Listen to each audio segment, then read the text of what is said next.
Last time on آخری معجزہ. ایسی چیز اس کے لیے اللہ تعالیٰ نے کہا کسی نفس کو نہیں پتا، کسی انسان کو نہیں پتا اس کی خوشی کہاں سے آئے گی. ہمیں پورا اعتماد ہوتا ہے، ہمیں پتہ ہوتا ہے ہماری خوشی کہاں سے آئے گی. مجھے یہ مل جائے تو میں خوش ہو جاؤں گا، یہ نہیں ہوگا تو میں خوش نہیں ہو سکتا. ایسا ہی ہوتا ہے نا. اللہ تعالیٰ اس چیز سے ہمیں چھٹکارا دلا رہے ہیں، اس سوچ سے کہ ہم کسی ایک چیز کو پکڑ کے اپنے آپ کو پاگل کر دیں اور کہیں خوشی تو اسی میں ہے ورنہ خوشی ہو ہی نہیں سکتی. اللہ کہہ رہے ہیں کسی نفس کو نہیں معلوم کہ اس کی آنکھوں کی ٹھنڈک، اس کی خوشی کے آنسو کس چیز میں چھپے ہوئے ہیں.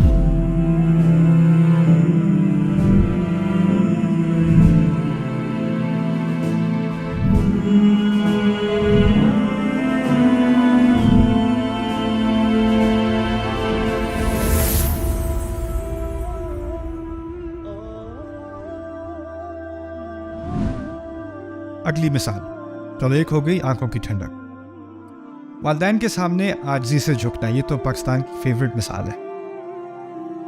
کسی کو کوئی قرآن نہ پتا ہو، اتنا پتا ہوتا ہے وبالوالدین احسانا، اتنا سب کو پتا ہوتا ہے. اور کوئی قرآن نہیں معلوم، یہ ضرور معلوم ہے. اس کے بارے میں بھی کچھ سیکھتے ہیں.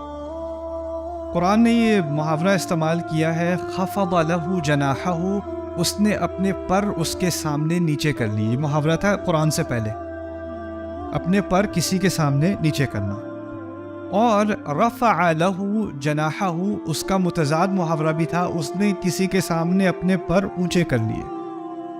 شاعر اپنے دوست سے کہتا ہے کہ ہمیشہ میرے سامنے اپنے پر نیچے رکھتا ہے، آج اپنے پر کیوں اٹھا لیا تو نے؟ اس کو اردو میں ہم کہتے ہیں آج اتنا کیوں پھیل گئے، یا کہتے ہیں اچھا کیا نئے پر نکل آئے، کیا پر نکل آئے تیرے. یہ کب کہتے ہیں؟ کوئی زیادہ چڑھاوا کرے، کوئی زیادہ اکڑ جائے، کوئی زیادہ تکبر کرے تو اس کے پر نکل آئے، ہے نا. لیکن یہ محاورہ اصل میں ایک تصویر کھینچی جا رہی ہے، اس تصویر کو سمجھ لیں. جب پرندہ اپنے پر اونچے کرتا ہے تو اس کا کیا مطلب ہوتا ہے؟ کہ وہ اڑ رہا ہے یا اڑنے کو تیار ہے، وہ آپ سے اوپر جا رہا ہے. جب پرندے کے پر نیچے آتے ہیں تو اس کا کیا مطلب ہے؟ کہ وہ لینڈنگ کر رہا ہے، وہ نیچے آ رہا ہے. اب انسان کے تو پر ہوتے نہیں، تو انسان کو کمپیئر کیا جا رہا ہے پرندے کے ساتھ. اور پرندہ پر دو حالات میں پر اپنے نیچے کرتا ہے، ایک کہ وہ نیچے آ رہا ہے، اور دوسرا جب وہ اس کا گھونسلہ ہوتا ہے نا، جس میں اس کے انڈے ہوتے ہیں یا اس کے بچے ہوتے ہیں، ان کو ڈھکنے کے لیے پر اپنے وہ نیچے کر لیتے ہیں. جیسے کوئی سانپ آ رہا ہے یا کوئی کیڑا مکوڑا آ رہا ہے بچوں کی طرف حملہ کرنے، تو پرندہ بچوں کو بچانے کے لیے کیا کرتا ہے؟ اس کے اوپر اپنے پر پھیلا دیتا ہے.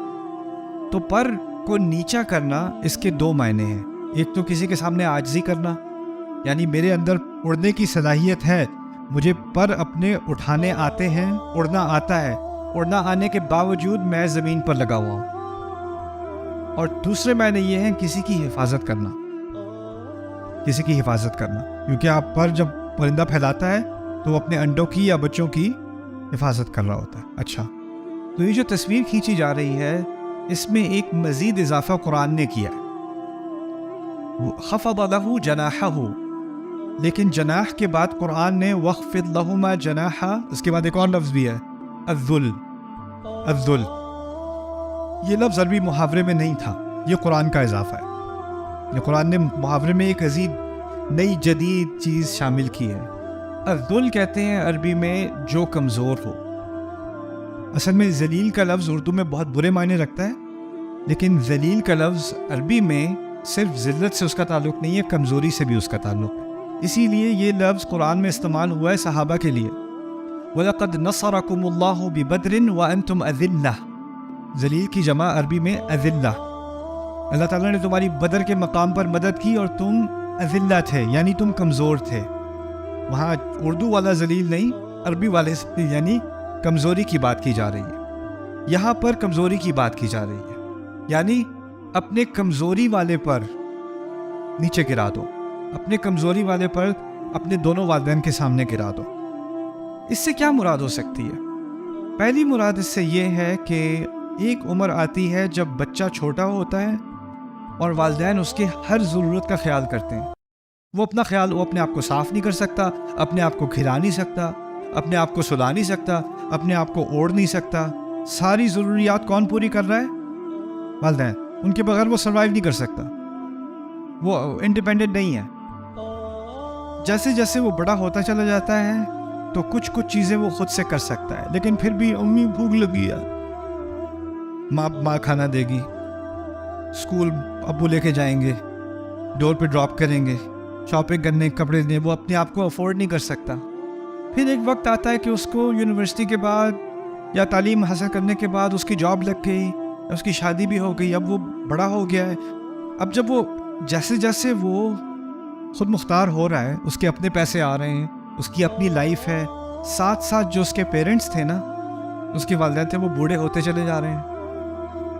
اور اب ایک رول ریورسل قسم کا ہو گیا ہے. یعنی بچہ کمزور تھا اور والدین خیال کر رہے تھے، والدین طاقت میں تھے. اور جیسے جیسے بچہ طاقتور ہوتا چلا جا رہا ہے، والدین کیا ہوتے چلے جا رہے ہیں؟ کمزور ہوتے چلے جا رہے ہیں. اور ایک عجیب چیز یہ بھی ہوتی ہے کہ انسان جیسے جیسے بڑھاپے کی طرف جاتا ہے تو کچھ انسانوں میں ایسا ہوتا ہے جیسے جیسے ان کی عمر بڑھتی چلی جاتی ہے، ان کی عادتیں اور ان کی باتیں بچوں والی ہونی شروع ہو جاتی ہیں. وَمَن نُعَمِّرْهُ نُنَكِّسْهُ فِي الْخَلْقِ، جس کو ہم زیادہ عمر دیتے ہیں اس کو خلق میں پیچھے کی طرف لے جاتے ہیں، جس کو انگلش میں سینیلٹی بھی کہتے ہیں. یعنی آپ ایک بچے کو، آپ ایک ویڈیو بناؤ کہ ایک ماں اپنے بچے کو کہہ رہی ہے دوا کھا لو، نہیں کھاؤں گا، نہیں کھاؤں گا. اور پھر آپ ایک ویڈیو بنا لو کہ کوئی جو ماں ہے کسی کی 80 سال کی ہے، 85 سال کی ہے، ماما جی دوا کھا لیں، نہیں کھاؤں گی. وہ جو 8 سال کی بچی کر رہی ہے وہ 88 سال کی دادی بھی کر رہی ہے. اس میں بھی ایک بچپنا آ گیا ہے، ہوتا ہے کہ نہیں؟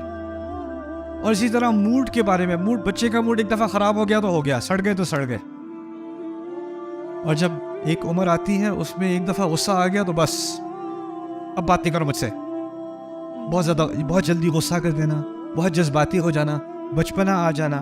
اب ہوتا یہ ہے کہ جب اس طرح کا بچپنا آتا ہے بڑھاپے میں جا کے، یا موڈ سوئنگز ہوتے ہیں اس طرح کے، تو پھر آپ میں وہ صبر نہیں ہوتا ان چیزوں کو برداشت کرنے کا. ان کو تو تھا جب آپ چھوٹے تھے تو وہ برداشت کرتے تھے آپ کے موڈ سوئنگز. آپ رو رہے ہو اور وہ آپ کو تھپکیاں دے رہے ہیں اور سلا رہے ہیں، اور ریسٹورینٹ میں جا کے بچے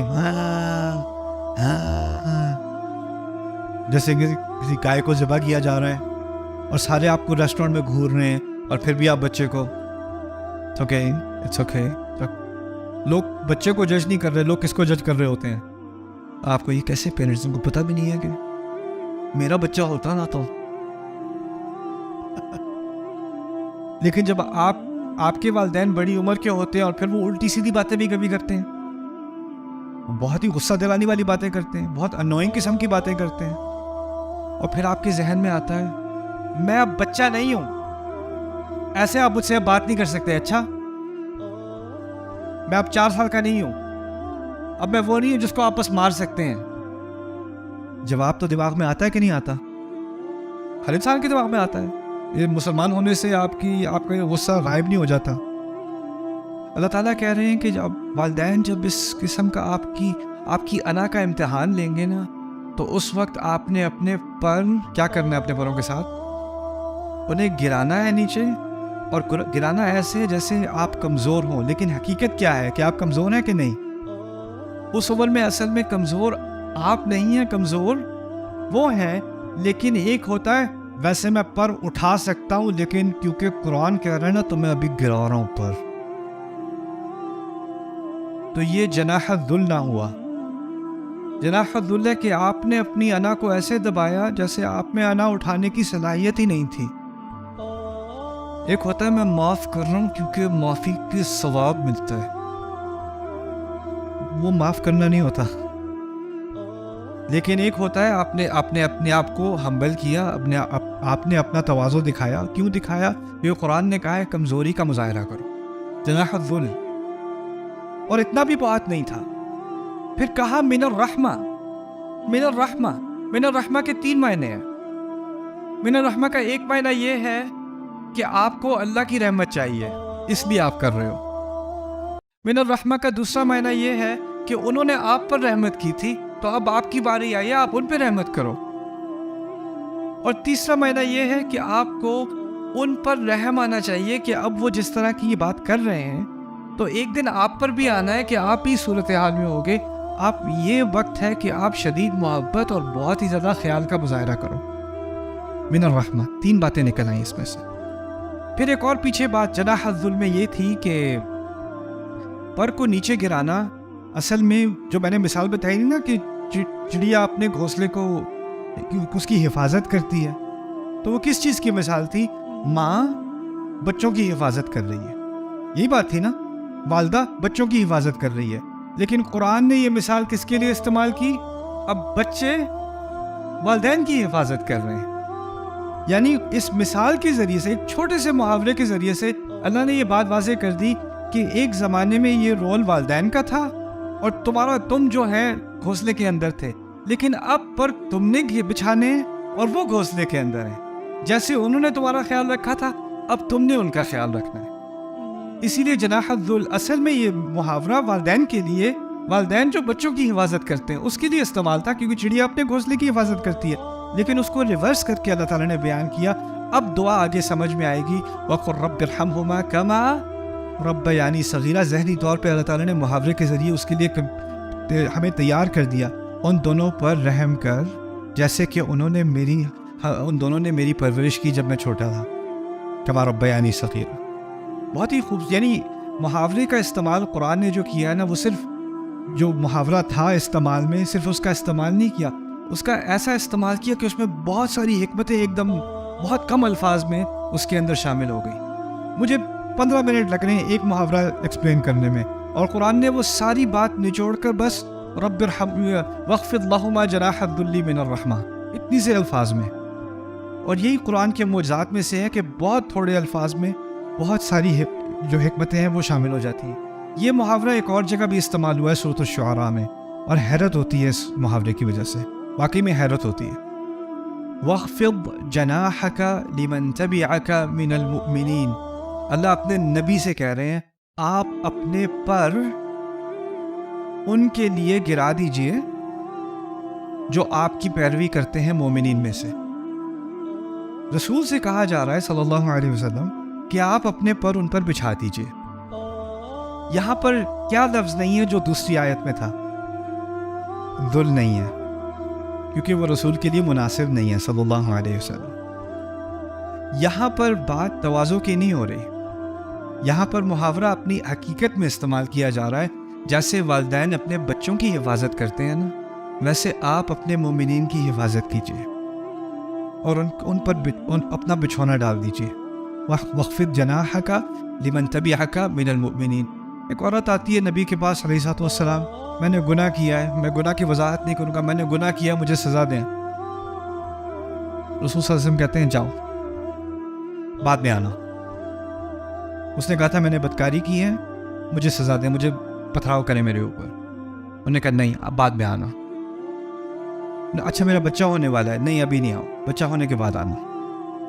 پھر بھیج دیا، پھر واپس آتی ہے۔ اب بچہ جو ہے وہ ہاتھ میں ہے، اچھا یہ بچے کو پہلے پلا دو، جب اس کے پلانے کی عمر ختم ہو جائے اس کے بعد آنا۔ رسول صلی اللہ علیہ وسلم کیا سمجھانا چاہ رہے ہیں اس عورت کو؟ جاؤ اور واپس مت آنا، وہ سمجھانا یہ چاہ رہے ہیں۔ لیکن اس عورت کا ایک سائیکولوجیکل ایشو ہے، اس کا ایک ڈس آرڈر ہے، اس کو OCD ہے، اس کو obsession ہے کہ مجھے سزا ملنی چاہیے۔ اور کس کو زیادہ پتا ہے کہ اس کو سزا ملنی چاہیے یا نہیں ملنی چاہیے؟ کس کو پتا ہے؟ نبی کو علیہ الصلوۃ والسلام۔ اور نبی کیا کریں؟ جاؤ جاؤ جاؤ، بھیج لیں اسے واپس۔ کیوں؟ یہ کیا ہے؟ وَاخْفِضْ جَنَاحَكَ لِمَنْ تَبِعَكَ مِنَ الْمُؤْمِنِينَ۔ رسول صلی اللہ علیہ وسلم کو جلدی نہیں تھی سزا دینے کی، اور کسی کی عاقبت کی جلدی نہیں تھی۔ کوئی آتا ہے رسول صلی اللہ علیہ وسلم کے پاس کہتا ہے اُبَايِعُكَ عَلَى الصَّلَاتَيْن، میں آپ کو بیعت دینے کو تیار ہوں، یعنی مسلمان ہونے کو تیار ہوں، نمازیں میں نے 2 پڑھنی ہیں، 5 نہیں پڑھنی، میں نے 2 پڑھنی ہے۔ کیا کریں گے رسول صلی اللہ علیہ وسلم؟ ہم میں سے کوئی ہوتا تو کہتا ہے ان الدین عند اللہ الاسلام، اللہ کے ہاں دین جو ہے نا یہ مکمل اپنے آپ کو آپ نے سرنڈر کرنا ہوتا ہے، اس میں کوئی ڈسکاؤنٹ پروگرام نہیں ہے، کوئی نیگوشیشن نہیں ہے، یا پورے اسلام میں داخل ہو یا دفع ہو جاؤ۔ رسول صلی اللہ علیہ وسلم نے بیعت لے لی،